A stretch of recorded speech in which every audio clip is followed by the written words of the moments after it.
permulaan, okey. Bismillahirrahmanirrahim. Okey, sebagai permulaan untuk pemahaman dan juga sebagai orang kata apa?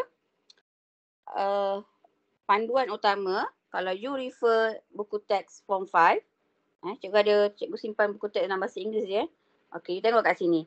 Untuk chapter 1, kita ada 4 subtopik. Kita ada 4 subtopik, iaitu kita ada daya paduan, kita ada leraian daya, kita ada daya keseimbangan dan juga kekenyalan. So ada 4 subtopik saja. Walaupun nampak 4 subtopik, sebenarnya dia agak tough because dia akan main dengan sudut, dia akan main dengan idea kepada daya yang bertindak dekat situ. So kena hati-hati kat situ. Okey, kalau kita refer daya paduan, leraian daya dan juga keseimbangan daya, ketiga-tiga ni dia main peranan, dia akan aplikasi balik hukum Newton yang kedua. Ni kena jelas. So bila kita belajar tentang daya masa form 4 hari tu, so kat sini kita akan apply balik kemahiran daya tersebut. Okey. So kita refer dalam nota kita. Okay, ni kita rujuk dalam nota bahasa Melayu lah, dia cepat sikit. Okey, so kat sini, kita tengok kat sini, daya paduan. Okay. Kalau kita refer kat sini, kalau soalan tanya, apakah maksud resultant force ataupun daya paduan? Okay. Daya paduan tu dia merujuk kepada daya tunggal. Daya tunggal yang mewakili jumlah vektor. So kena ingat, daya adalah quantity vector sebab dia ada arah dan juga magnitude. Jumlah vektor, 2 atau lebih daya yang bertindak ke atas objek. So kena jelas dekat situ. Itu maksud daya paduan. Okay, macam mana situasi tu berlaku? Okay, so kat sini cikgu ada letak 4 situasi. So hak ni you kena tahu. Okay, untuk situasi yang pertama, kita ada satu objek. Yang ni kita dah buat dah situasi pertama ni. Masa kita ulang kaji F sama dengan MA. Masa kita buat hukum Newton yang kedua. Okey. Biasanya simbol daya paduan kita akan guna F net. Net tu maksudnya daya bersih. Daya paduan sama maksud daya bersih. Daya paduan sama juga maksud keseimbangan daya juga. Dia lebih kurang. Dia pusing-pusing dekat situ juga. Okey, daya bersih cikgu buat kat sini. Daya 1 tambah dengan daya 2. Dengan syarat dia bergerak pada arah yang sama. Contoh F1 dengan F2. Because dia adalah vektor. Bila dia vektor, cuba lihat anak panah yang terlibat dekat situ. Itu kena jelas ya. Itu satu. Okey. So daya paduan ataupun daya bersih bersamaan dengan F equal to MA. Iaitu Newton second law. Hukum Newton yang kedua. Di mana objek bergerak pada pecutan seragam. Bila dia kata bergerak pada pecutan seragam, bermaksud pelajar dah nampak A tu dia bergerak pada pecutan seragam A. So kadang-kadang dia akan minta graf yang merujukkan ke mana dia punya proses pergerakan dia. Kalau pecutan seragam, okay, dia macam ni. Okay. Kalau pecutan malar, dia macam ni. Okay. Kalau pecutan seragam, dia bergerak macam tu. Ni pecutan seragam. Kena jelas ya. Okey, itu satu. Okey. Jisim ni merujuk kepada jisim objek. Ingat tak hari tu kita ada main tarik upih tapi kita guna kain batik. Ni lah contoh dia. Okey. Yang berikutnya, situasi yang kedua. Okey. Dia ada kotak juga ataupun objek di mana ada 2 daya yang bertindak. Okay, cuba tengok anak panah dia pada opposite direction. Okey, bila opposite direction, kita tengok kat sini. Daya bersih dia sama ada daya 1 tolak daya 2. Okay, arah bertentangan. So kita tengok kat sini. Kalau daya yang besar kat sini, maksudnya F1 tolak F2. Kalau F2 tu besar, yang ni, bermaksud F2 tolak F1. Kena jelas kat situ. Okey, jika daya F1 dan F2 tu adalah sama, nampak equal. Dia sama, bermaksud objek berada dalam keadaan pegun. Bila dalam keadaan pegun, stationary, dia tidak bergerak. Bermaksud daya paduan dia adalah sifar. Means, katakanlah F1 dia adalah 5 Newton. Okey, dekat sini 5 Newton. Contoh, sini pun 5 Newton. Okay, so kalau kita kira F net dia sama dengan F1 tolak F2 ataupun F2 tolak F1. So 5 tolak 5 akan dapat 0 Newton. Sifar Newton. Dapat Okay. And boleh juga berlaku F net equal to MA. Di mana kalau sini sifar, so MA dia pun akan jadi sifar. Kena jelas So objek dalam keadaan pegun. Okay. Bila dia dalam keadaan pegun, kena refer balik apa maklumat yang diberi. Okay. Maklumat yang diberi sama ada dia pegun. Bila pegun maksudnya daya yang diberi adalah sama. Okay. Daya yang diberi adalah sama. Nampak F1 sama dengan F2 yang ni. Tapi pada arah bertentangan. Opposite direction. Dengan syarat arah bertentangan. Contohnya macam kita bergerak dan adanya daya geseran. Itu contoh. Okay. Ada satu lagi bila kita nak dapatkan daya pegun. Okay. Bila nak dapat daya sifar. Okay. Ada satu kes tu objek bergerak pada laju malar. Okay. Objek bergerak pada laju malar ataupun constant speed ataupun constant velocity. So, bila laju malar, maka pecutan dia adalah sifar ms minus 2. Okay, bila kita masuk balik dalam formula, F net sama dengan F sama dengan MA. Okay, so F net sama juga dengan MA. So, jisim dia kali dengan sifar acceleration. So, jawapan dia akan dapat sifar Newton. Okay, motion object ataupun jenis pergerakan objek adalah objek bergerak dengan laju malar. Itu sahaja. Maksudnya bila kita bawa ni contoh yang berlaku ni macam kita bawa kereta dekat line tengah 80 km per hour. Katakanlah dari Paguh sampai ke Jasin 80 km per hour je. So dia punya daya bersih dia adalah sifar sebab dia bergerak pada laju malar. Kena jelas dekat situ. So dia ada situasi. Satu situasi pertama, satu situasi kedua. Di mana situasi pertama daya yang bertindak sama pada arah bertentangan. So dia akan jadi pegun, tidak bergerak ataupun dalam keadaan rehat. Ataupun situasi kedua, objek bergerak tapi pada laju malar.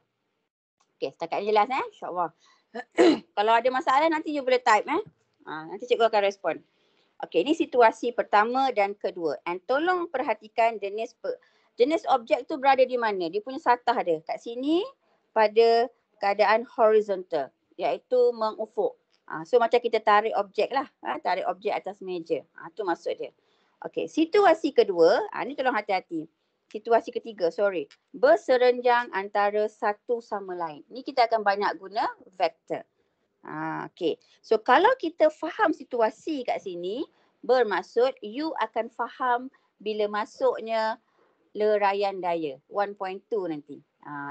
And kalau kita faham situasi 1 dan 2, you boleh faham 1.3 nanti berkenaan keseimbangan daya. And kalau situasi 1 dan 2 kita faham, 1, 2, 3 dan 4 kita faham, you akan jelas konsep cara nak lukis triangular forces, segitiga daya. Okay, kita tengok dulu situasi ketiga. Berserenjang antara satu sama lain, di mana daya bertindak perpendicular to each other. So, daya 6 Newton perpendicular berserenjang dengan 8 Newton. Kat mana dia berserenjang? Dekat sini. Nampak Okay, satu bergerak ke atas, kat sini kan dia bergerak ke atas, satu lagi dia bergerak ke arah horizontal. Okay, and kat sini adalah daya paduan dia ataupun daya bersih dia. Okay, so kat sini kalau dia minta label daya bersih, so kita label kat sini sebagai F net. Dengan syarat situasi tu adalah 90 darjah. F net ataupun cikgu guna F. Okay, nak dapat F ni, dia guna kaedah trigonometry yang you dah belajar maths tu kan. So kalau sini, dia sama juga dekat sini. Tu maksud dia. Kalau sini, dia sama juga dekat sini. So kita akan guna 6 kuasa 2 tambah dengan 8 kuasa 2 dan dipuncakan dapatlah sini 10 Newton.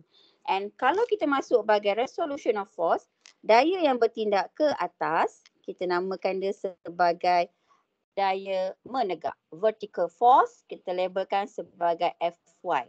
Kalau yang bergerak ke arah ke arah kanan, kita labelkan sebagai Fx ataupun horizontal force. So dia ada dua pergerakan dia. Okey. Kalau daya tu bergerak ke bawah, so sini akan dapat Fy tapi dalam keadaan negatif. Tapi kalau dia bergerak kat sini dalam horizontal ke arah kiri, dia juga adalah Fx tapi dia adalah negatif. Okey. So yang ni kita jarang guna, bila you masuk matrik nanti you akan jumpa.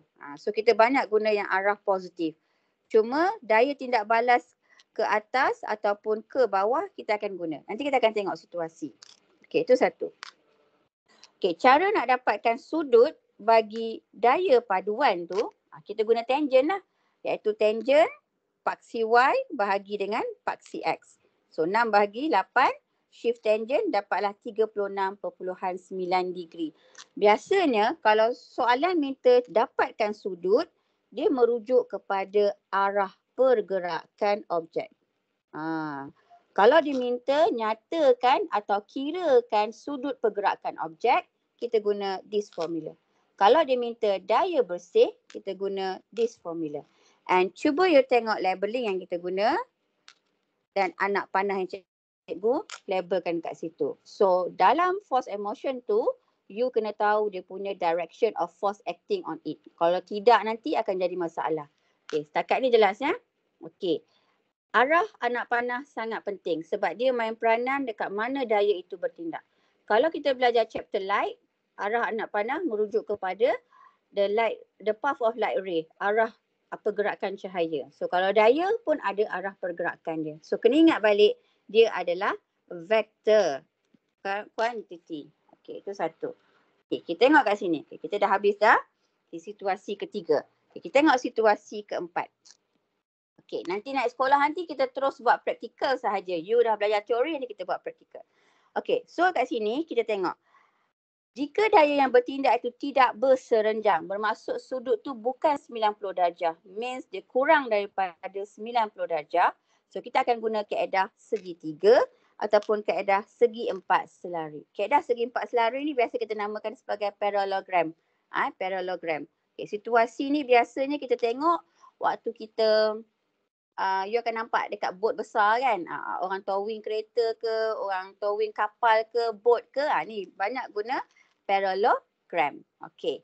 So cikgu nak tunjuk yang kaedah parallelogram dahulu. Nanti you akan nampak kaedah ni lebih mudah. Contoh kaedah parallelogram. Okay. Katakanlah ni cara mudah untuk lukis ya. Okay. First cikgu akan buat satu garisan halus kat sini. Katalah yang warna pink ni cikgu buat satu garisan halus. Okey, ni contoh warna pink satu garisan halus. Okey, sekejap cara nak lukis parallelogram. Okey.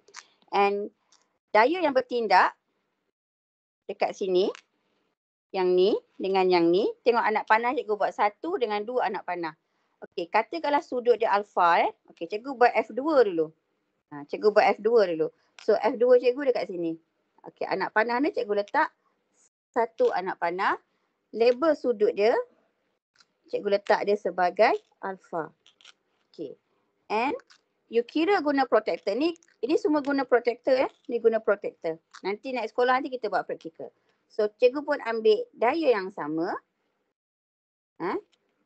Okey, so sudut dekat sini pun adalah alfa. Okey, dapat Itu satu. Cikgu panjangkan sikit garisan dia supaya nampak macam mana dia punya konsep dia. Okey, itu satu. So, nanti you akan nampak dia ni. Okey. And cikgu akan guna warna lain pula.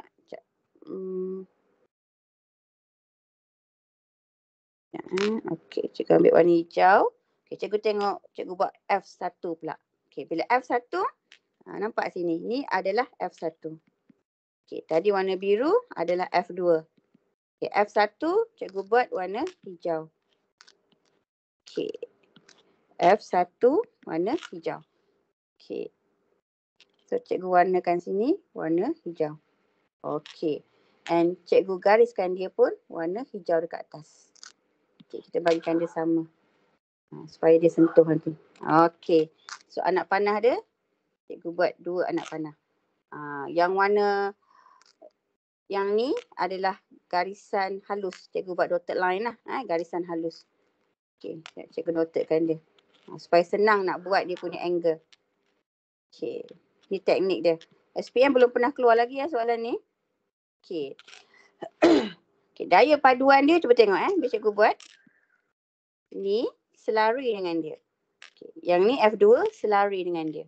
Okay. Contoh. Katakanlah dia labelkan F1 sebagai 5 Newton. F2 sebagai 10 Newton. So bila kita guna skala, sebab kita tak boleh nak terus kira kan, kita akan guna skala. Katalah skala yang cikgu guna 1 cm mewakili 5 cm. Okay, 1 cm 5 cm. Betul ya? Okay. So, maka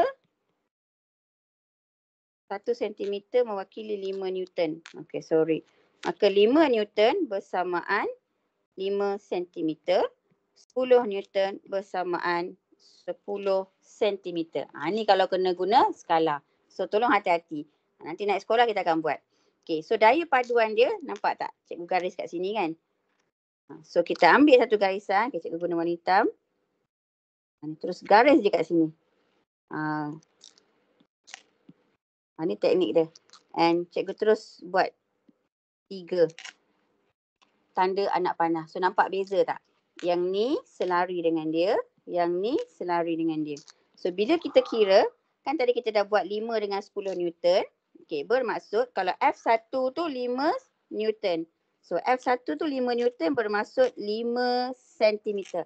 So, you kena ukur guna pembaris 5 cm. So, sini pun 5 cm. Okay.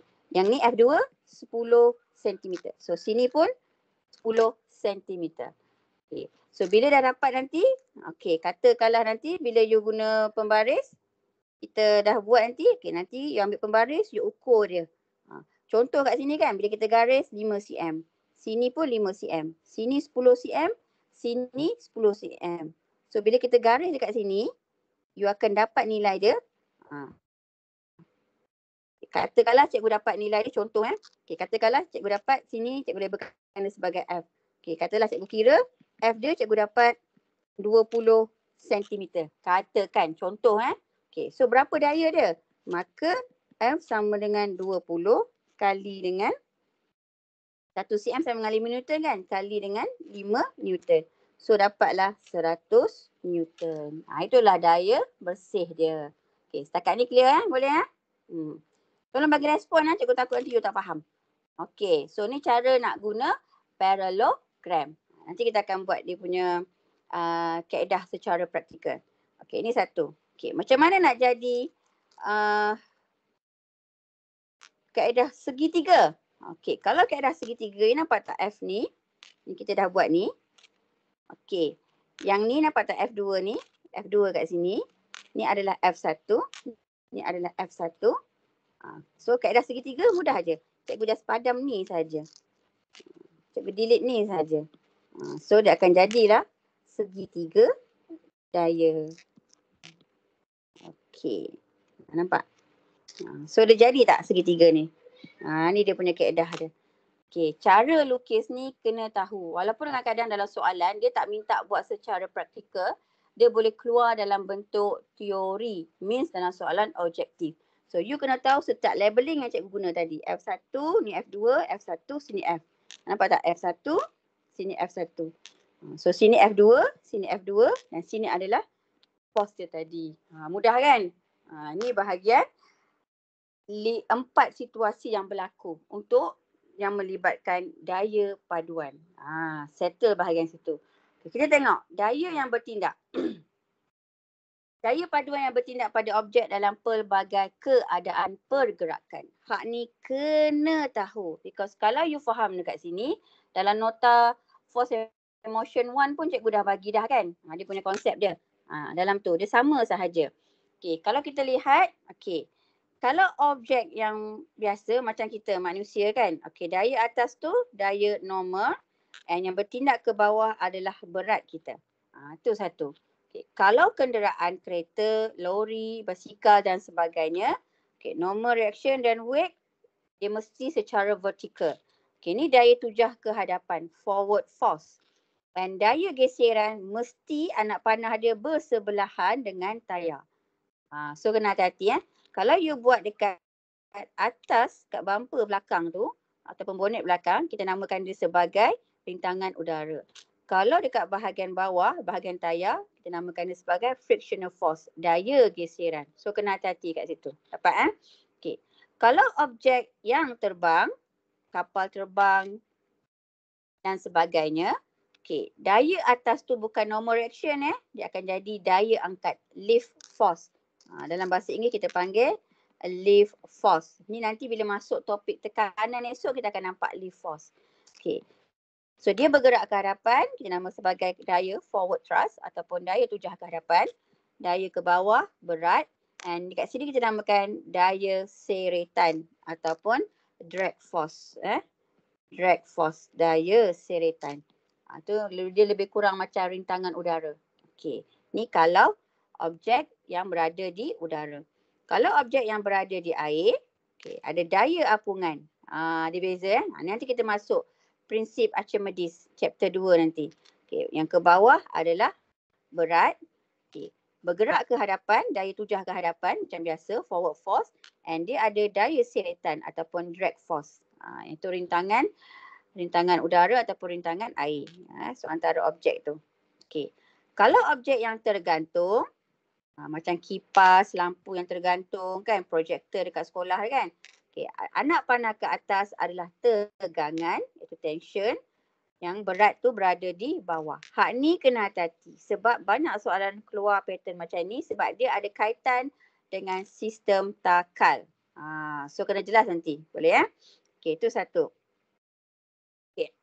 Ni macam objek yang tidak bergerak tadi lah. Objek yang tidak bergerak seperti buku. Ni kita dah buat dah. Masa hari tu dekat sekolah. Chapter daya. Okey. Ni jika objek berada pada satah yang condong. Dia beza Yang ni satah rata. Macam situasi pertama yang ni. Kalau kita refer yang ni. Situasi pertama, situasi kedua. Ni satah rata, horizontal. Dia sama macam buku ni. Macam buku ni. Okey. Tapi yang ni pada satah condong. Satah condong tu contoh tu you boleh lihat macam kita naik tangga. You seret beg troli you dekat jalan yang ada condong kat situ. Tu contoh dia. Dapat ataupun you naik lift. You naik escalator. Itu pun satah condong. Dapat Okey. So dekat sini berat mesti menghala ke bawah. Okey. Ini adalah normal reaction dia sengit sikit. Dia macam ni. Lepas tu baru berat. Okey. So ni ikutkan yang ni tindak balas normal daripada penahan. Ni daripada penahan sebab kita letak penahan. Kalau tidak ada dia jatuh. Nanti kita akan masuk bahagian satah condong. Ni sebagai asas gambar rajah. And labeling daya ni main peranan sebab dia boleh keluar soalan expression of the force yang bertindak pada sistem tersebut. Okey, itu satu. Okay, sekarang kita masuk bahagian hukum Newton kedua. Hari tu kita dah buat dah chapter 2 form 4. Tapi cikgu tak buat dengan you all lah sebab you baru masuk kelas cikgu semester kedua kan. Semester pertama hari tu lah. Okay, hukum Newton kedua, F equal to MA. So kena ingat, apakah maksud hukum Newton kedua?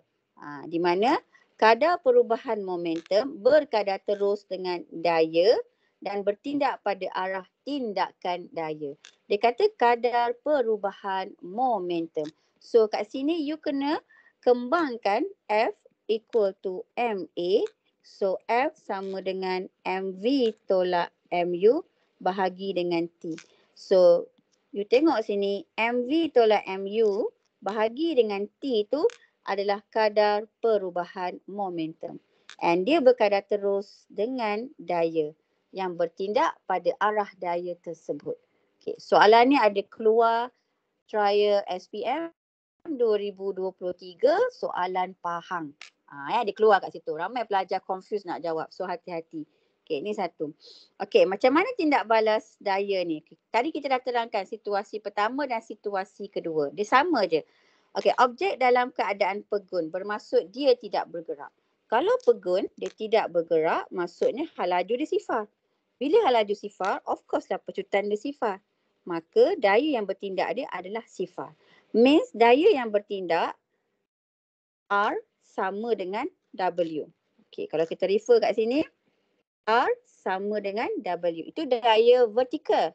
Okey, kalau kita rujuk pada hal laju sifar, pecutan sifar, bermaksud daya kehadapan, yakni daya geseran, FG geseran adalah sama. Means, cikgu labelkan daya kehadapan tu sebagai FT. Okay. So, FT sama dengan daya geseran.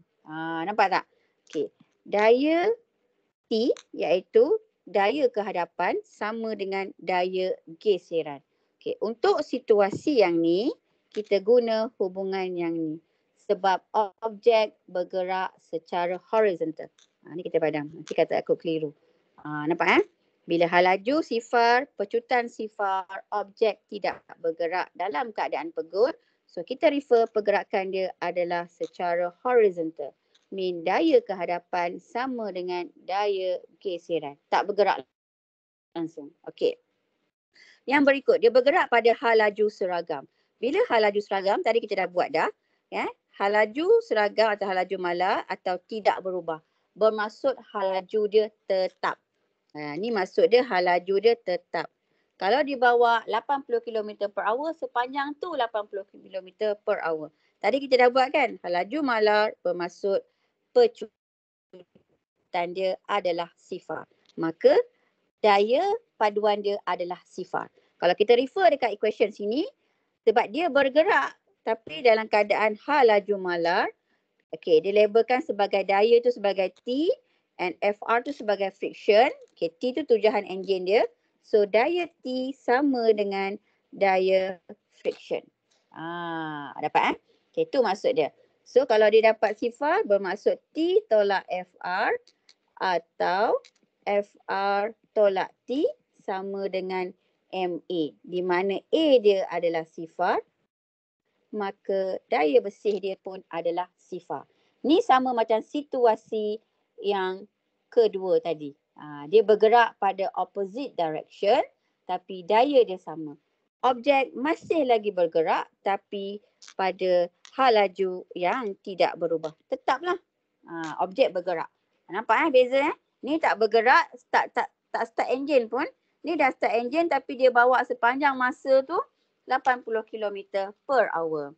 Okey, FR dengan FG. Sama je sebab cikgu labelkan ni sebagai FG. FG tu daya geseran. FR tu friction dalam bahasa Inggeris. Sama je maksud dia. Dapat dia tengok pada label. Okey, FR tu dia refer kepada friction. FR friction. G tu dalam bahasa Melayu lah geseran. Okey, jelas Okey. Kita tengok kat sini. Objek bergerak dengan pecutan seragam. Tadi kita dah buat kan? Okey, pecutan seragam. Bermaksud hal laju dia makin bertambah. Nampak tak? Pecutan tidak sama dengan sifar. Bermaksud objek tu bergerak. Dia bergerak dengan laju lah. Dia ke hadapan. Means daya paduan tidak sama dengan sifar. Okay, kita lihat dekat sini.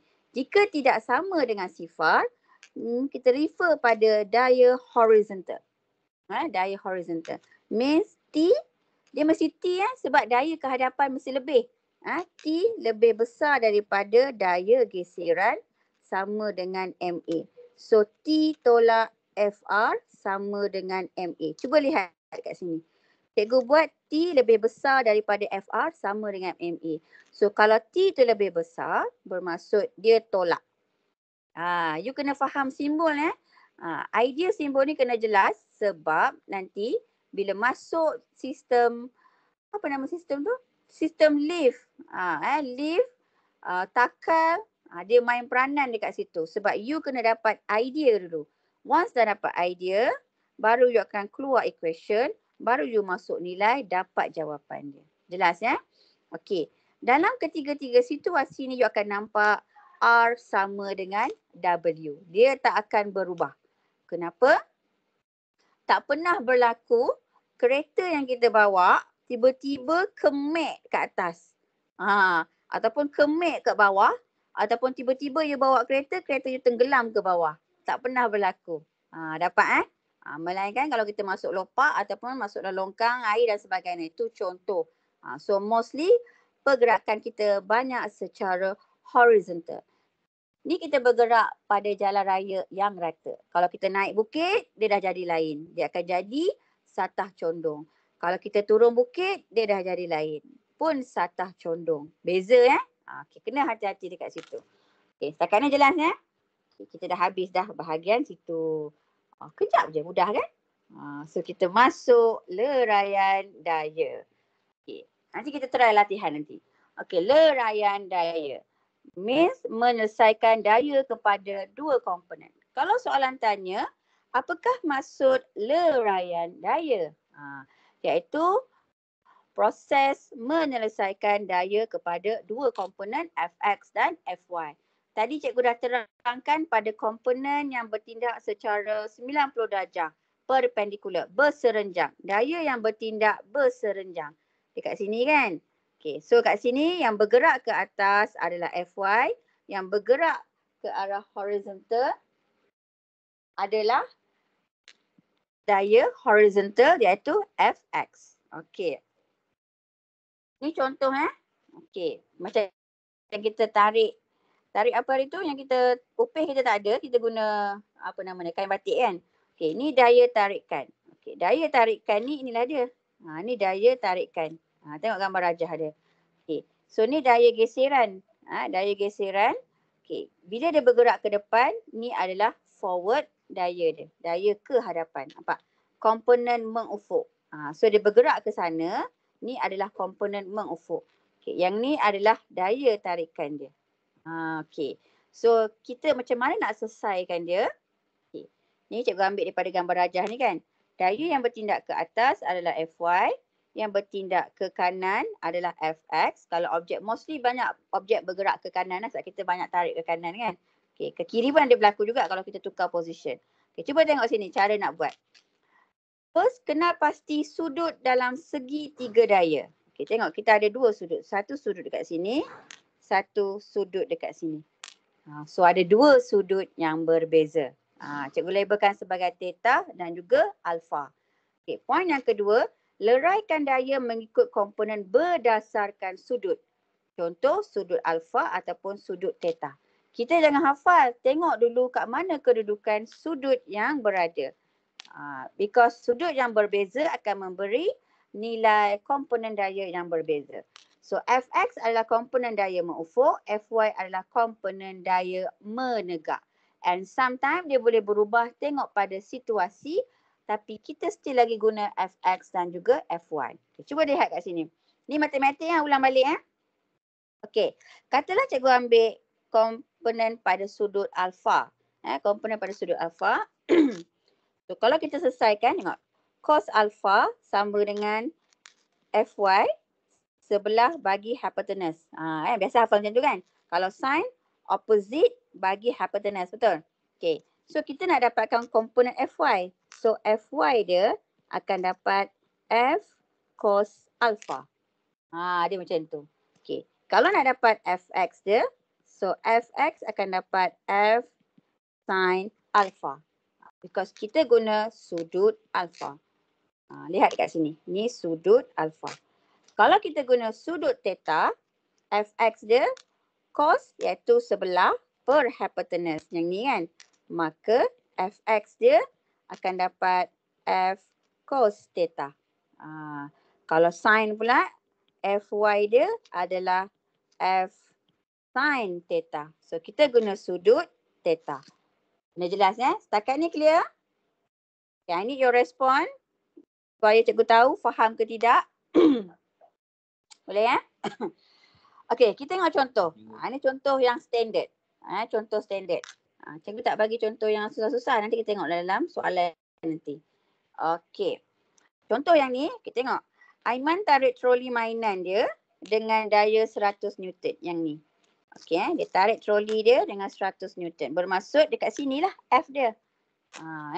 Okey. Untuk soalan ni tak perlu nak label negatif positif, tak perlu.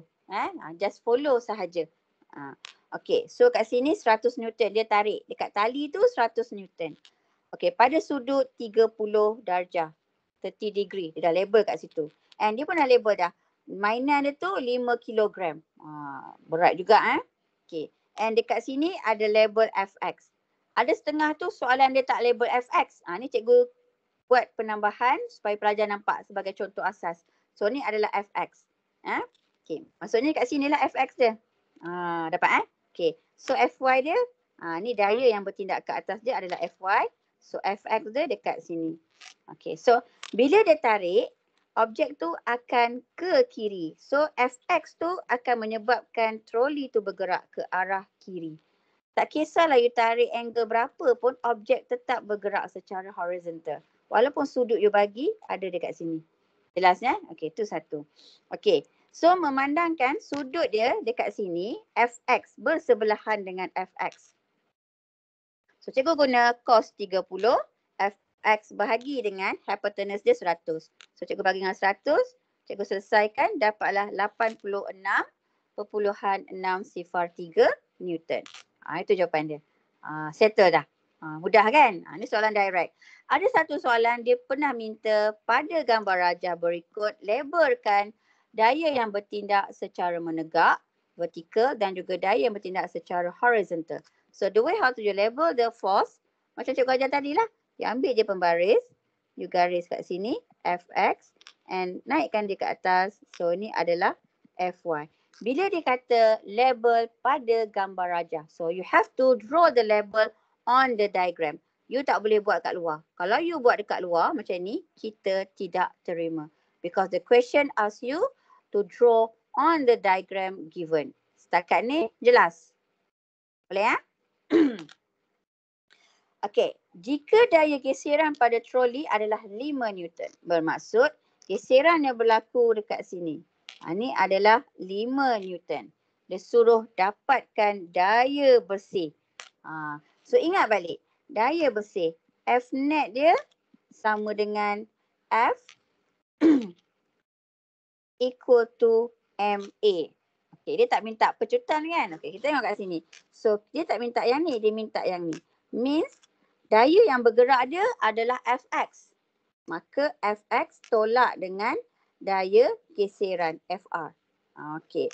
So daya Fx dia tadi kita dah kira. 86 tolak dengan daya geseran. So dapatlah jawapan dia 83.603 Newton. Alhamdulillah. Okay, setakat ni jelas Okey. Jika soalan minta pecutan troli. So you tak ada masalah. So you dah selesaikan tadi F net sama dengan 83.603 Newton. Nak dapatkan pecutan. So you buat F net sama dengan MA. Di mana F net tu 83.603. Jisim yang diberi 5 kilogram. And pecutan dia A. So you selesaikan. Dapatlah jawapan dia. Dah settle. Setakat ni jelas Boleh Habis bahagian leraian daya. Mudah dah. Dah siap dah. So kita masuk pada 1.3. Keseimbangan daya. Okey. Bila masuk keseimbangan daya, kita kembali balik kepada hukum Newton yang kedua. Di mana F equal to MA. Okay, bila kata keseimbangan daya, apakah maksud keseimbangan daya ataupun force in equilibrium? So, keseimbangan daya bermaksud daya paduan adalah sifar. So, you boleh jawab dua bentuk. Daya paduan adalah sifar ataupun dalam bentuk equation F net equal to sifar Newton. Itu maksud dia. And kalau you guna angka, pastikan ada unit.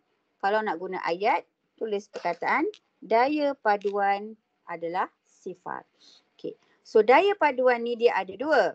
Okey, iaitu daya seimbang dengan daya tidak seimbang. Ni kita recall balik chapter subtopik 1.1. Di mana situasi pertama dan situasi kedua. Sebab tadi kita dah belajar dah kan tadi.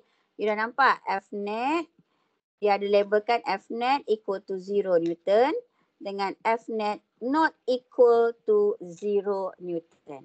And tolong hati-hati untuk chapter daya dan gerakan 2 ni, tak semestinya jawapan dalam bentuk ayat. Sometimes dia boleh keluar jawapan dalam bentuk equation. Contohnya macam cikgu buat tadi. Okey, kita tengok situasi ni. Okey, daya seimbang. Objek, dia ada dua situasi. Yang pertama, objek kekal pegun. Tadi kereta yang tak bergerak. Yang kedua, objek bergerak pada hal laju mala. Okey, itu situasi dia. Okey, contoh daya 1 dan daya 2. Dia sama, bermaksud nilai dia sama tapi arah bertentangan. Dalam situasi yang kedua, cikgu bagi daya tu kat sana kan. Ni cikgu bagi daya dia macam ni pula. Cikgu bagi daya dia ke arah sini. Yang dalam situasi pertama tadi cikgu bagi, situasi kedua cikgu bagi daya ke arah sana. So kedua-duanya sama. Yang penting daya bertindak pada arah yang berbeza. So daya bersih dia adalah sifar. So net force dia sifar jika pecutan dia adalah sifar. Dapat dia mudah aja. Okay. Jika daya tidak seimbang, objek akan bergerak, hal laju objek berubah dan arah pergerakan objek berubah. So pecutan dia pun akan jadi seragam. Okay. Hal laju dia berubah. So pecutan dia adalah seragam. Okey, itu maksud dia.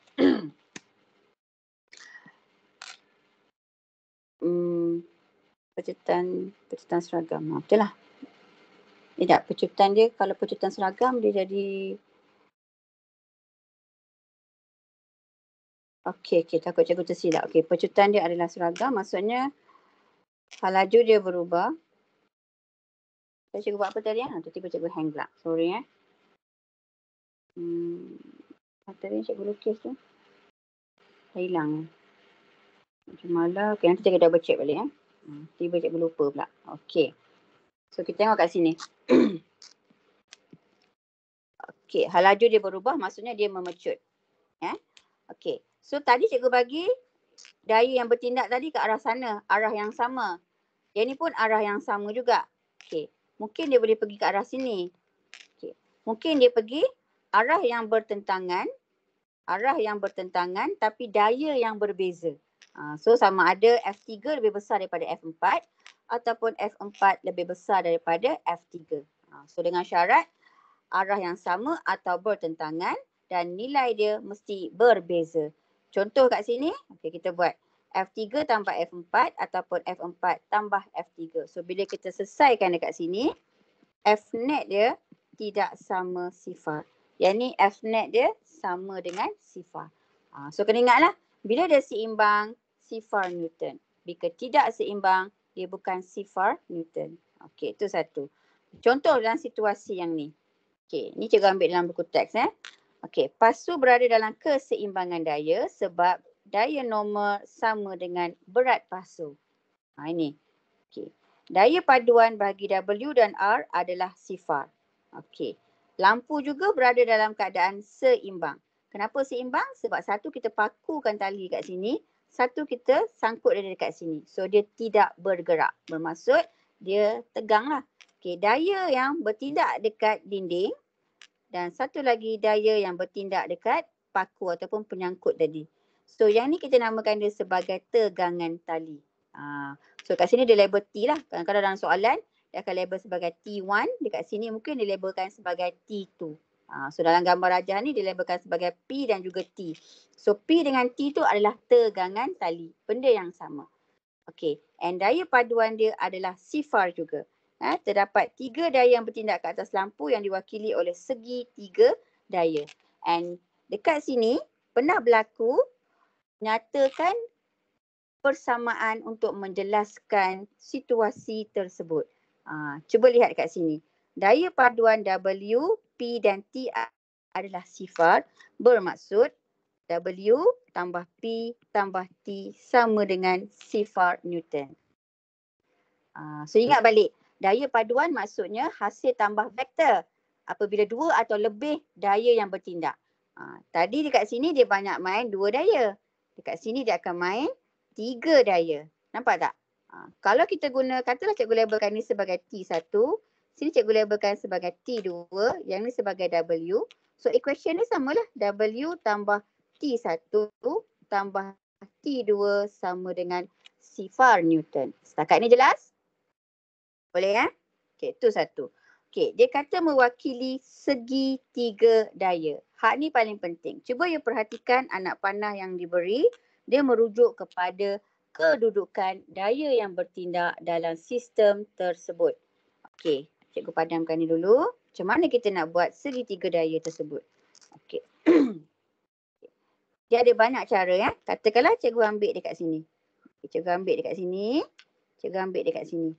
Okey, yang warna biru. Okey, cikgu tebalkan garisan tu. Yang ni. Okey. Yang ni dia turun ke bawah. Dia sebagai W. Yang ni dia menghala ke arah P. Tengok. Anak panah ni ke bawah, dia pun ke bawah. Nampak P kat sini, cikgu tarik P tu dekat situ.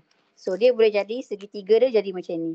Okey, ni yang situasi yang pertama. W, P, hak ni T. Kalau kita perhatikan, segitiga tu dalam keadaan seimbang, anak panah pergerakan dia sama arah. Nampak tak? Dia macam pusing. Jelas Okey. Katakanlah cikgu ambil arah yang berbeza pula. Okey, cikgu ambil dekat sini pula. Ni cikgu guna yang warna hijau, cikgu pekatkan. Ni.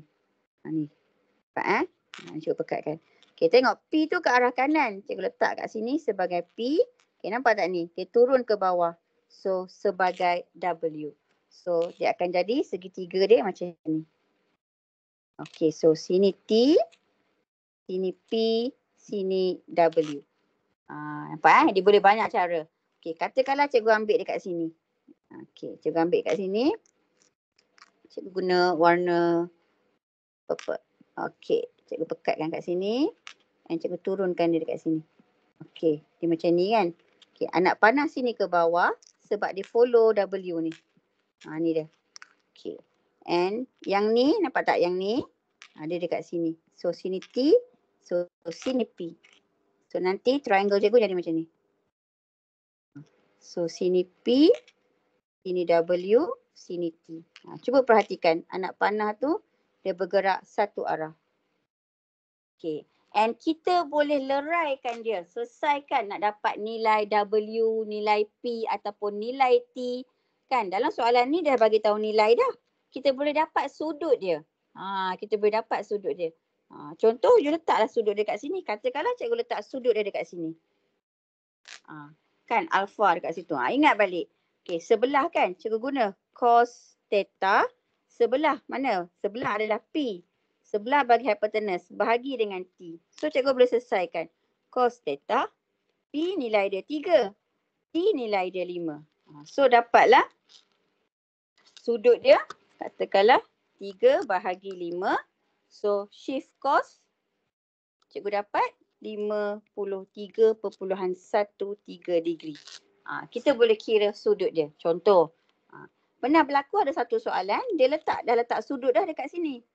Dia letak sudut kat sini sebagai A katakan. So kita selesaikan berapa nilai P, berapa nilai W, berapa nilai T. Tengok pada kehendak soalan. Okay, ni contoh yang kita dah buat. Okay, nanti kita akan tengok latihan nanti. Okay, dah settle bahagian sini. Okey, ni contoh segitiga daya. Macam mana nak lukis? Tadi kita dah lukis segitiga daya yang menggunakan 90 darjah.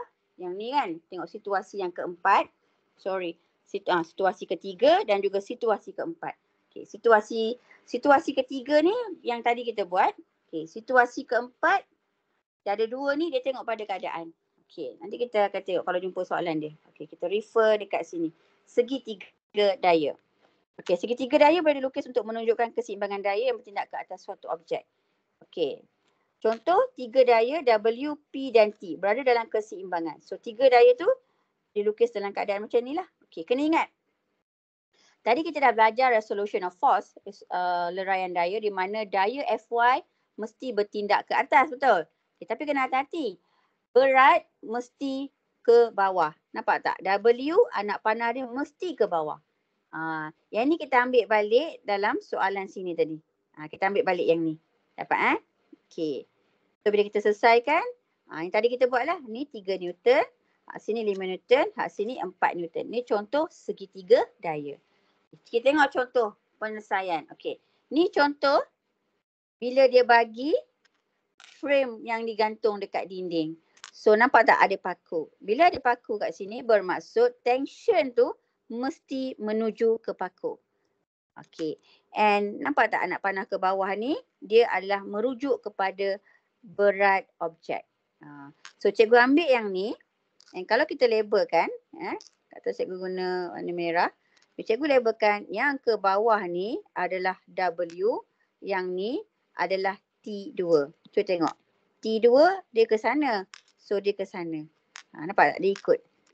Tu maksud dia. Yang ni T1. So cikgu buat nampak tak? Ni T1. W dia ke bawah. And ni sini T2. Cikgu juga boleh lukis bentuk yang lain pula.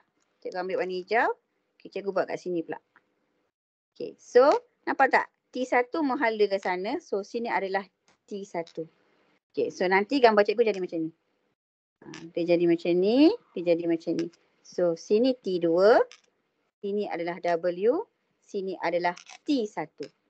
Okay, so bahagian ni kena tahu. Because dia biasa tanya. So hati-hati kat situ. Okay, jelas ya?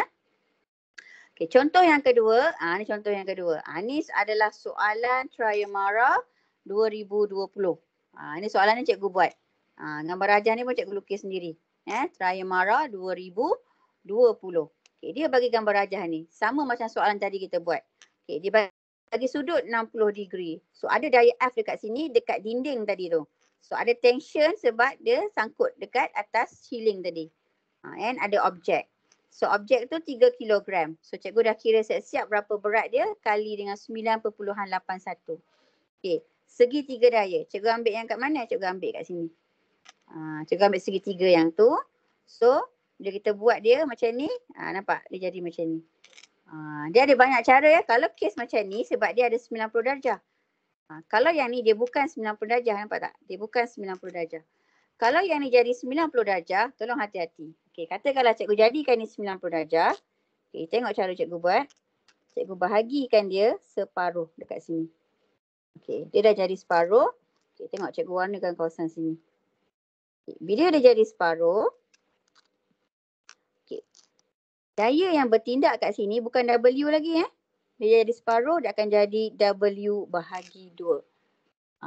Nampak dia jadi W bahagi 2. Katalah sini cikgu letak sudut theta. Ni kita main kawasan yang cikgu lorekkan. Okey. So, katalah cikgu ambil sin. Sin theta opposite iaitu W bahagi 2 bahagi dengan hypotenuse T1 sama dengan W bahagi 2 T1. So nak dapat bila kita selesaikan 2T1 sin theta sama dengan W. So ni akan keluarlah equation ni. Ni nanti kita akan jumpa nanti kat mana situasi tu berlaku. Okay, kalau kes yang melibatkan sudut bukan 90 darjah, kalau cikgu bahagi 2, cikgu boleh jadikan sudut 90. Tapi nilai W tu you kena bahagi 2. Dia sebenarnya triangle ni dia separuh dia ni, dia macam ni. Maksudnya dia sama. Maksudnya bila kita buat tu dia sama. Panjang dia ni dia sama dengan panjang dia ni sebenarnya. Tapi cikgu saja lukis jadi dia besar sikit lah. Hakikat dia sebenarnya sama. Dia macam ni. Dia sama sebenarnya. So bila kita bahagikan dia macam ni. So jadilah dia separuh triangle. Okey, tu satu. Okey, ni contoh sudut satah condong. Satah condong. Okey, so dekat sini kalau kita perhatikan. Okey. Bila kita lihat dekat sini yang melibatkan satah condong. Tadi kita dah banyak buat satah rata. Okey, yang ni kita nak buat satah condong pula bila ada objek kat sini. Contoh kita naik eskalator ataupun kita turun eskalator. Ataupun kita naik tangga ataupun kita turun tangga. Okay, contoh dekat sini. Okay, kena ingat apa-apa yang berada di bawah, berat mesti menuju ke arah bawah.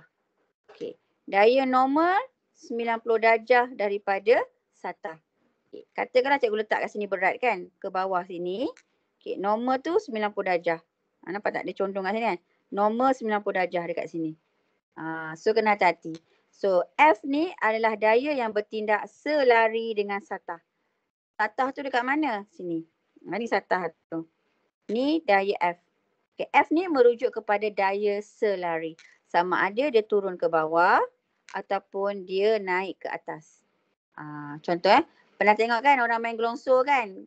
Petang esok kan pergi taman, pergi main gelongso. So you slide kat bawah. So kalau you slide kat bawah kat gelongso tu bermaksud daya you adalah F. Selari dengan satah. Gelongso turun bawah kat sini. You turun dekat sini. Itu maksud dia. Dapat Okay, itu bila gelongso main gelongso dekat taman permainan. Okay. So cikgu ambil yang ni. Bila kita dah dapat dia punya ni. Okay, nampak tak? Cikgu ambil yang ni.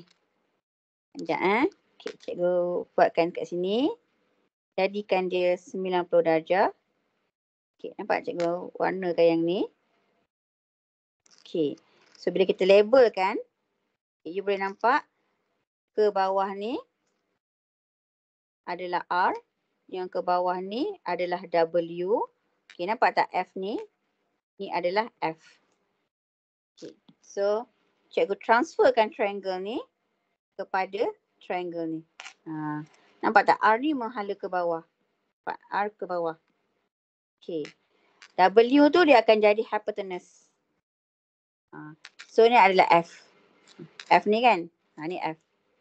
So, dia kena pandai imagine So, nanti kalau confused, try buat. Okay. So, simbol ni kena tahu. Because dalam soalan pernah ditanya. And yang ni pun kena tahu. Sebab dia akan tanya. Okay, cuba tengok. Contoh komponen selari. Okay. Sudut dekat sini. Kalau dia letak sini 20 degree. Bermaksud sudut dekat sini pun 20 degree. Kalau sini 50, sini pun 50 degree. So dah sesuai sudut dekat sini. Nampak tak? Dia dekat sini kan? Dia dekat sini. So dia guna kaedah yang sama. Cikgu ambil sudut theta kat sini. Cikgu guna cos. Cos theta. Cos maksudnya sebelah. Bahagi dengan hypotenuse. So nak dapat R tu. W cos theta. Nampak tak? R mg cos theta. So ni adalah W cos theta. And cuba you perhatikan R tu. Dia berada tegak dengan satah 90 darjah. Jelas tak? Dia berada tegak. So kita namakan dia komponen berserenjang dengan satah. Sebab dia sudut tegak dengan satah. Okay, setakat ni jelas? Okey tak? Senyap je? Jelas. Boleh? Jelas. Okay. Nanti kalau confuse nanti boleh recall balik video ni. Cikgu rakam nanti dia boleh recall balik. So kat sini adalah komponen berserenjang. So mg cos theta. So kena hati-hati. Berserenjang dia mesti mula daripada R dan dia mesti cos theta. Pernah berlaku soalan dia tak guna simbol R. Dia tukar kat sini. Dia guna X ataupun dia guna Y. Tak ada masalah. Yang penting you tahu keyword dia mesti berserenjang. Kalau X tu dekat sini. So X mg cos theta. Itu maksud dia. Jelas ya? Okay. Komponen F. Okay. Cikgu guna sin. Sin theta iaitu opposite. Opposite dia F. Bahagi dengan hypotenuse W. So nak dapat F sama dengan W sin theta. Sin theta, so mg sin theta. So F tu dia mesti bergerak selari. Kat mana F tu? Dia bergerak selari dengan satah. Satah kat sini. So dia bergerak kat sini ke bawah. Ataupun dia bergerak ke atas. Yang penting dia selari dengan satah. Okay, setakat ni jelas insyaAllah. Okay, how to solve the problem based on the bahagian, apa nama tu? Satah condong, inclined plane kata. Kena hati-hati soalan satah condong baru keluar SPM 2010. Belum pernah keluar SPM lagi.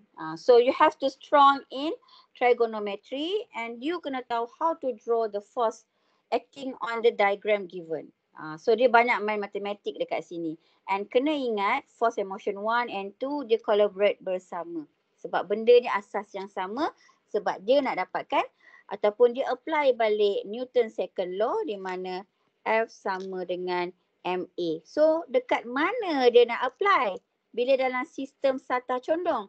Tadi kita dah main dalam satah rata. Kita tengok dalam satah condong. Contoh yang ni. Cuba kita lihat. Okey. Sebuah kotak berat dia 430 Newton. So cikgu dah buat 430 Newton. Okey. Di atas turun 20 degree. 20 degree. Okay. Daya geseran yang bertindak antara kotak dengan satah 147.1 Newton. Okey. 0.1 Newton. Okey. Lepas tu dia kata hitung daya selari. Soalan akan beritahu hitung daya selari. So you dah faham dah? F tu daya selari. So terus buat mg sin theta. So 430 sin 20 degree. Dapat jawapan dia 147.1 Newton. Okay, kat mana nak kira daya paduan? Okay, cuba tengok. Daya paduan F net iaitu daya selari tolak dengan daya geseran. So daya selari dia yang kita kira ni. Tolak dengan daya geseran kebetulan dia sama. So dapat sifar. Maka kotak tersebut tidak bergerak dalam keadaan seimbang. Okey, cikgu nak tunjuk contoh soalan ni pernah keluar SPM. Dah keluar SPM paper 1. Okey, cikgu tunjuk SPM paper 1. Ramai pelajar tanya macam mana nak jawab soalan ni kan. Kita tunjuk contoh soalan dia. Ni dia, nampak tak? Satah condong. Okey, tengok kat sini. Menunjukkan objek beratnya 1000 Newton. Okey, berat objek 1000 Newton. Okey, ditarik dengan daya 850 Newton. So dia tarik objek tu ke arah sana. Okey, pada satah sudut 30 darjah. And daya geseran yang bertindak pada objek tersebut adalah 150 Newton. Dia minta daya paduan. Okey, kena ingat. Bila dikata ditarik dengan 850 Newton. So daya ni adalah daya luar. Daya luar. External force. Dia adalah external force yang you beri pada objek tersebut. Waktu you tarik objek tu, dia ada another daya yang bertindak because objek tu akan bergerak secara selari. So daya yang ni, ni kita labelkan dia sebagai daya selari dengan satah. Waktu you tarik, daya luar tu, objek tu pun bergerak juga. So dia bergerak selari dengan satah tersebut. So ada dua daya yang bertindak kat situ. Nampak Okey, cikgu kira kat sini satu persatu. Daya yang selari, mg sin theta. Cikgu ambil yang ni kan. Daya selari, iaitu ni lah. Daya F ni. Cikgu labelkan ni sebagai F kat sini.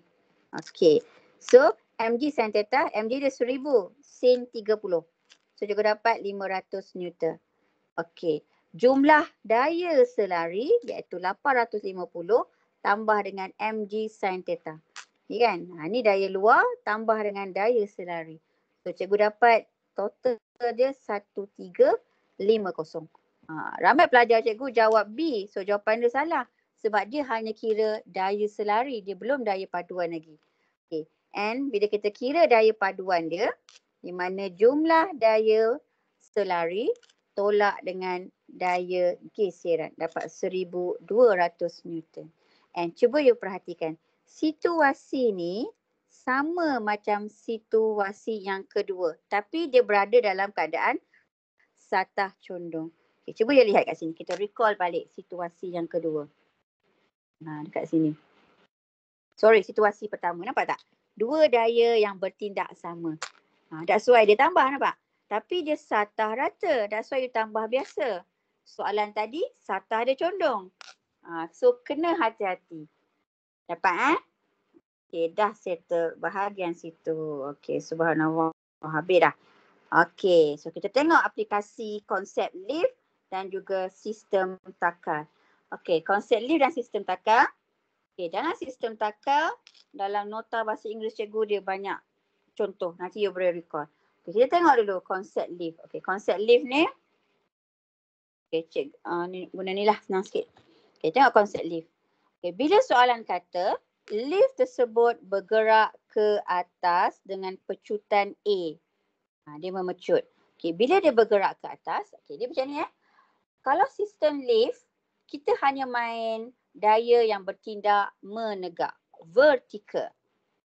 Dapat Okay, kalau kita main satah condong, kita main satah rata, dia main horizontal.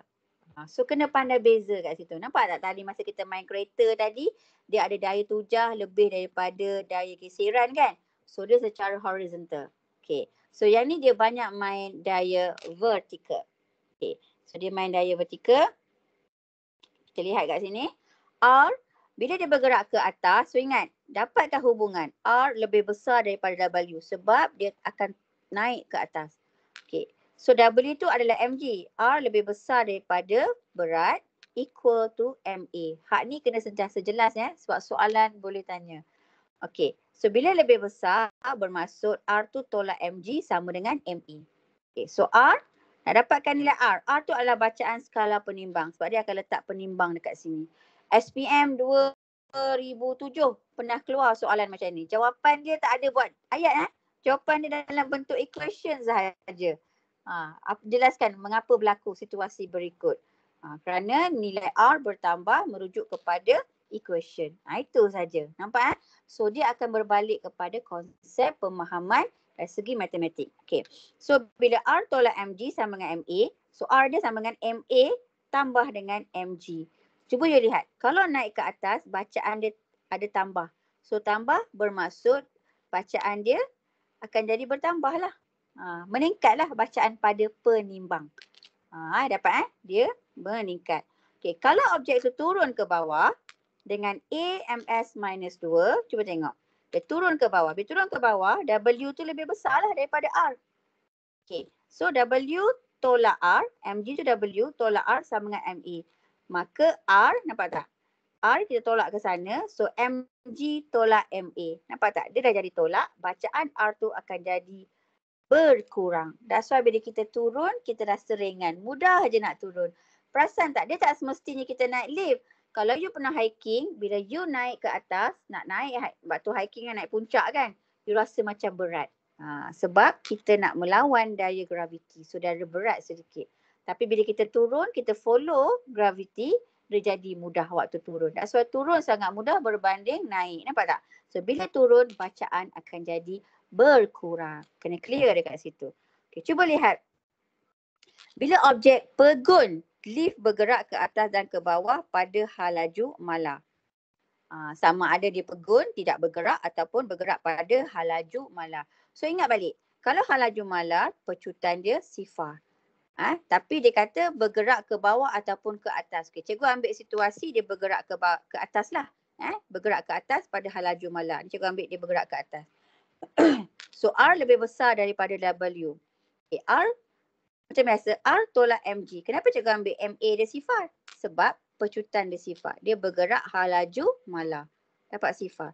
So bila dia bergerak pada hal laju mala, so bacaan penimbang samalah bacaan berat kita.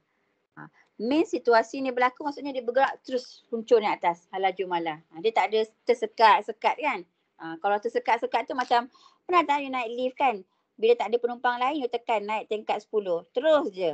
Tu hal laju mala sebab you tak berhenti. Kalau yang kes yang ni sama ada naik ataupun turun, sekejap pergi tingkat 3, sekejap pergi tingkat 4. Dekat situ ada perubahan tingkat, dekat situ ada perubahan pada bacaan penimbang. So dia boleh nampak kat situ Okay. Kalau dia dalam situasi jatuh bebas, pernah tengok tak cerita orang putih tu, lift tu jatuh bebas kan, dia punya kabel dia rosak. Kabel dia rosak. Okay, bila kabel dia rosak dia jatuh bebas. Maksud bila dia jatuh bebas, dia bergerak pada pecutan graviti. Ingat balik, jatuh bebas bermaksud objek bergerak disebabkan oleh pecutan graviti. Disebabkan oleh daya graviti. Okay, dia jatuh sebab daya graviti. So nilai G tu adalah pecutan graviti. So bila dia kata jatuh bebas, of course lah dia jatuh ke bawah. W lebih besar daripada R. So W tolak R, mg tolak R. Okay, A dia tu akan jadi G sebab A sama dengan G. So nak dapatkan R tu, R sama dengan mg tolak mg akan dapat sifar. So bila dia jatuh bebas, kabel dah rosak, putus. So bacaan penimbang tu akan jadi sifar. Dia tak boleh detect bacaan kita. Jelas Okay. So kalau soalan tanya, mengapakah bacaan skala penimbang adalah sifar Newton? So jawapannya, objek berada dalam keadaan jatuh bebas. Objek jatuh disebabkan oleh objek bergerak ataupun objek jatuh disebabkan oleh daya graviti. Nampak tak? So dah nampak dia punya situasi. So ni 4 situasi yang biasa berlaku untuk sistem lift. Kalau sistem takal, sistem takal ni ada banyak. Nanti you akan tunjuk example dia. Okay. So sistem takal, kita tengok kat sini. Satu ada objek yang biru tu 3 kilogram, yang hijau ni 4 kilogram. Okey, ni cikgu ambil soalan lama tahun 2008, soalan trial Terengganu. Cikgu ingat lagi soalan ni sebab setiap tahun untuk kelas fizik cikgu akan bagi soalan yang ni untuk sistem takal. Ni soalan ni memang Terengganu start dulu tahun 2008, soalan trial. Ramai pelajar confuse nak jawab. Okey, first kita tengok yang cikgu labelkan warna merah. Okey, ni takal tempat gantung. Soalan boleh tanya, pada gambar rajah, labelkan daya yang bertindak ke atas objek. So ada 2 daya yang bertindak ke atas objek. Okay. Yang pertama berat, W mesti ke bawah, dan tegangan, tension. Mesti labelkan pada tali tersebut. And mesti label pada center of object untuk W. Begitu juga untuk yang 3 kilogram tersebut. Okay, you dah nampak kat situ. Kalau you label dekat luar, jawapan dikira salah.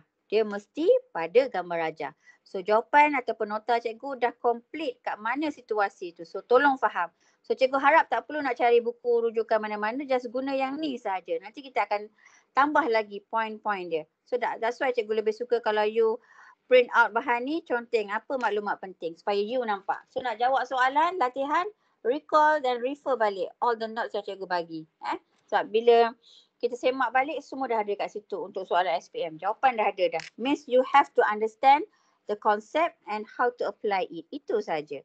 Okay, kita lihat kat sini. Dia ada banyak cara. Okay.